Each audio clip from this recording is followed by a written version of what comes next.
Hola, sean bienvenidos al curso de Introducción a la Soldadura por Arco con Electrodo Revestido, SMO, realizado por la carrera de Ingeniería Electromecánica de la Universidad de las Fuerzas Armadas ESPE, sede La Tacunga. En la primera semana del curso nos corresponde revisar el primer subtema, correspondiente a parámetros y variables de la soldadura. Corriente alterna AC. Sus características son: se obtiene una penetración y una tasa de depósito media, se reduce el soplo magnético y el equipo es más económico. Corriente directa DC. La corriente directa fluye continuamente en un solo sentido. Sus principales características son: puede usarse con todos los tipos de electrodos recubiertos. Es la mejor opción para aplicaciones a bajos amperajes. El encendido y la estabilidad del arco son mejores y produce menos salpicadura. Para su polaridad existen dos tipos, la directa o normal y la polaridad invertida o indirecta. Se debe usarse correctamente la polaridad para obtener los resultados satisfactorios, como buena penetración, aspecto uniforme del cordón y una buena resistencia de la junta soldada. Amperaje. Es la variable de mayor importancia en el proceso de soldadura debido a que determina lo siguiente: la profundidad de penetración, la tasa de depósito, el volumen de depósito y el volumen del cordón. Voltaje.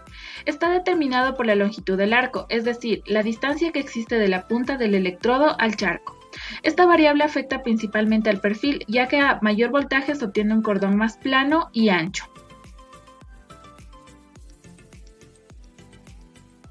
Velocidad de avance. Depende del operador y es la rapidez con la que el charco se desplaza a lo largo de la junta. Cuando se aumenta la velocidad de avance, produce dos factores. Primero, se reduce el tamaño del cordón y se incrementa ligeramente la penetración. Factor de marcha. El factor de marcha, también conocido como factor de operación, es el porcentaje de tiempo que la máquina puede funcionar a plena intensidad. A mayor intensidad de corriente, menor será el factor de marcha del equipo de soldadura. En trabajos normales de soldadura, el factor de marcha suele ser de un 60%. En soldadura automática o semiautomática, el factor de marcha llega a un 100%.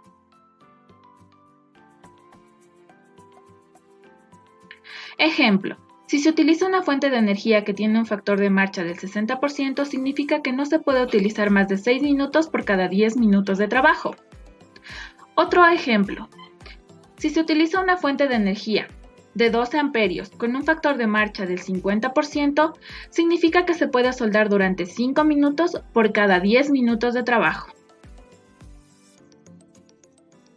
Tensión de vacío. Es la tensión que hay a la salida del transformador sin estar soldando. Dependiendo del electrodo, oscila entre los 50 y los 65 voltios. Tensión de cebado. Es la tensión que hay en el primer contacto entre el electrodo y la pieza. Esta tensión es inferior a la del vacío. Intensidad de cortocircuito. Es la máxima intensidad que da el transformador cuando se produce el cortocircuito entre el electrodo y la pieza. Placa de identificación del equipo. Es muy importante conocer las características que tiene el equipo antes de realizar la soldadura. Para ello se identificará los parámetros más importantes, los cuales son: el tipo de corriente de soldeo, y puede ser corriente alterna o corriente continua. El tipo de fuente de corriente, los cuales pueden ser transformador de soldeo, rectificador de soldeo y convertidor de soldeo.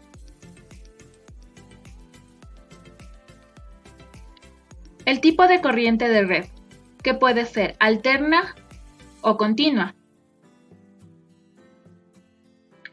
El voltaje de entrada depende de la máquina de soldeo. Puede ser de 200 voltios o 380 voltios. La intensidad de entrada máxima, que del mismo modo depende de la máquina de soldeo, se recomienda trabajar con un factor de marcha del 60%.